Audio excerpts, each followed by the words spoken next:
Memang hidup ini harus fleksibel,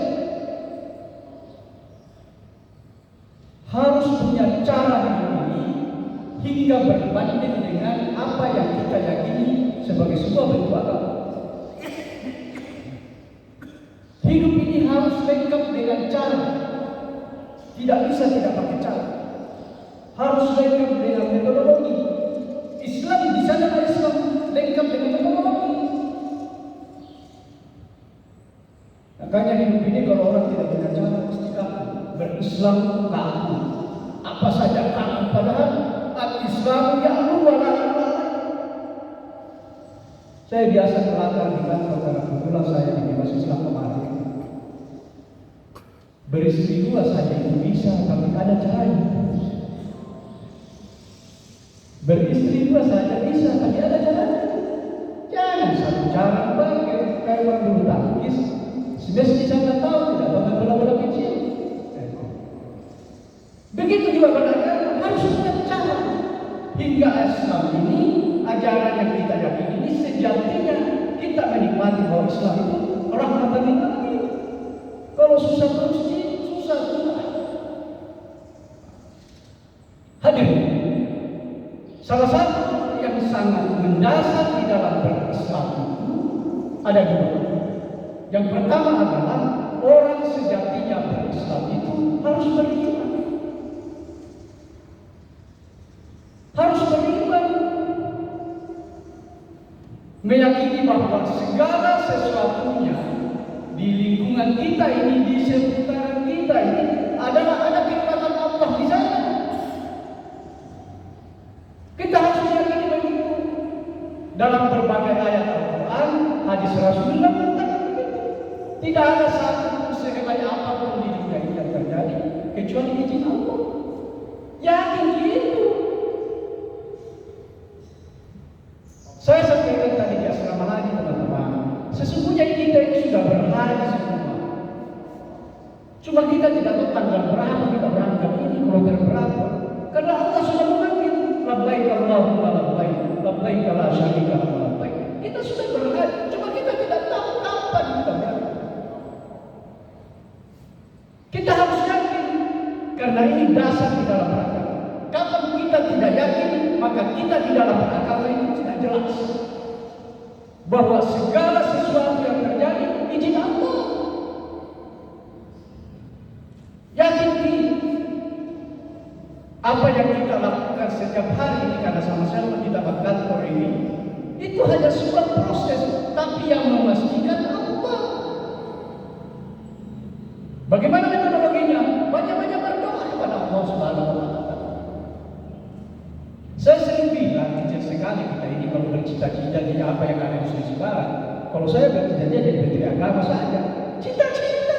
Tapi Allah yang tentukan. Kita ini hanya hidup dalam sebuah proses. Berproses. Allah yang menentukan. Tidak ada yang terjadi di muka bumi ini kecuali izin Allah. Ada 3 hak prerogatif Tuhan yang kita tidak bisa intervensi di dalam kehidupan. Salah satu di antara apa yang saya sampaikan tadi, rezeki jabatan, rezeki kaya, dalil, tak bisa kita intervensi itu hak prerogatif Tuhan.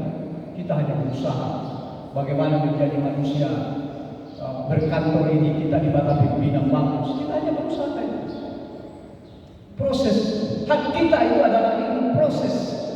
Di sana wilayah kita berproses. Tapi endingnya adalah Allah Subhanahu wa Ta'ala. Makanya sangat disayangkan di setiap salat kita tidak banyak-banyak berdoa kepada Allah Subhanahu wa Ta'ala. Yang kedua yang kita tidak bisa intervensi kepada Tuhan adalah kematian. Tidak ada yang tahu itu kapan dia mati, itu kalau tak tahu. Sejauh apapun dia tidak tahu, dokter berbaca kitab tidak tahu kalau mati itu. Hak prerogatif Tuhan. Adakah yang bisa masuk dalam hak prerogatif seperti di kantor produksi jabatan prerogatif saya? Tidak ada yang bisa masuk. Biar kita bercakap kalau hak prerogatif tidak bisa. Yang ketiga hak Tuhan itu dalam kehidupan ini adalah jodoh. Tidak ada yang pernah berpikir bahwa jodohku itu si Alina. Saya orang tidak pernah berpikir mau menikah dengan orang baru, berpikir tidak saudara-saudara sekalian. Kita hanya melalui proses saja, pacaran, kenalan, tapi hak prerogatifnya di Allah. Begitu hebatnya dalam ruang-ruang kapasitas Tuhan itu, bahwa memang ada Allah di sana. Saya ini sudah 15 tahun menjadi kepala kantor urusan agama sebelum masuk di kantor. Hasil penelitian saya itu tidak ada dalam satu rumah tangga itu satu karakter dengan pasangan. Begitu Allah hadir di sana, itu saja yang saya kecil. Tidak ada satu karakter, satu pasangan. Kita keliru memahami lagi. Sama saya sifat istri. Saya kira keliru kita mencoba untuk mengada-ngada bahasa. Yang saya lihat itu kalau cewek istrinya pendiam suaminya pun sebaliknya. Kalau sengke-sengke suaminya tidak sengke istrinya. Begitu itu dalam kehidupan itu. Contoh kecil itu bahwa pada ruang-ruang kecil inilah Allah hadir. Bagaimana yang ruang besar? Saya ini cewek, tapi istriku seperti televisi rusak, ada gambar tidak ada suara. Begitu Allah itu. Saya termasuk orang cewek, tapi istriku syukur kalau bicara pakai dalam satu hari. Itu orang kecil saja, bahwa dalam kehidupan apapun Allah hadir. Itu tiga. Saya tidak tahu tadi berapa menit ini karena saya bicara partnerku dan apanya berapa menit ini cara makan. Yang terakhir, supaya lengkap cerita kita. Kita bicara Allah, bagaimana implementasi diri kita, bagaimana menilai diri kita bahwa kita sudah sejatinya muslim. Jangan sampai kita banyak merasa bahwa saya muslim sejati. Ada indikator dasarnya. Indikator dasar bahwa kita sudah masuk kontes kategori muslim sejati, kita harus memiliki apa istilahnya? Takwa. Takwa itu implementasi dari diri kita, indikator dasar dari diri kita. Iman, takwa. Takwa itu apa? Takwa itu kalau bahasa Mamunya, si tete kanak-kanakna ampe perbuatannya, lakukannya. Itu takwa. Takwa itu si tete kanak-kanakna ampe perbuatannya. Kalau bahasa Mandarnya, bandang putih samana. Bahasa Bugisnya, tahwana tahu kau ada kau. Itulah orang yang bertakwa.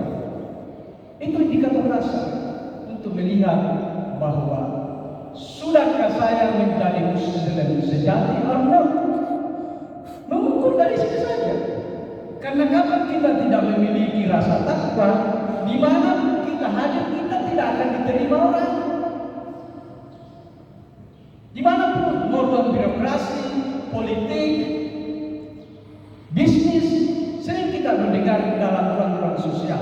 Akhirnya mau saya kerjasama itu kurang, lain di mulut lain. Sudah saya pinjam lima tapi tidak akan kasih kembali. Ruang-ruang sosial begitu sekecil ini hadir itu ruang-ruang ketakwaan.